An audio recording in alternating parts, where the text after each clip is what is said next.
we're looking at our own games because again, we want to build the best possible Battlefield.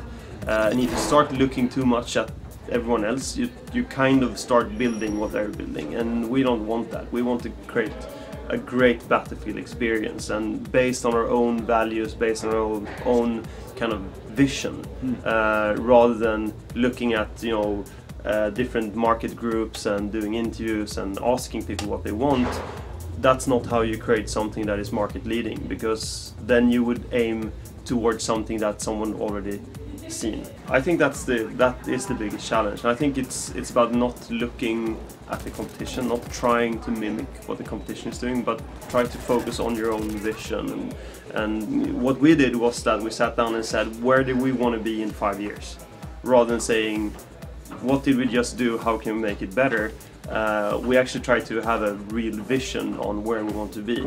And then looking at what you've hopefully seen so far is something that looks more realistic than anything you've seen in the market. Both when it comes to lighting and animation and destruction and audio, and having all these things come together as something that feels brand new.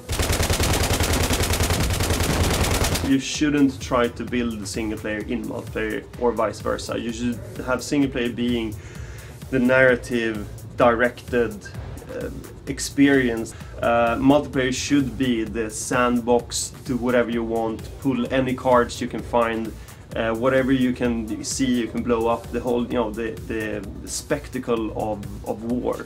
And I think the putting resource on that it's a very tender balance, because you look at the quality of the both and you try to match them so you have a coherent experience. The good thing with Battlefield is that the toolbox for building a Battlefield game with the vehicles and the weapons and the balancing actually applies to both things, single player and multiplayer. So you have the same toolbox being used in the two game modes. So that's a very sweet thing for us. For Battlefield 3 in particular, I would like people to say that that game really took the genre forward.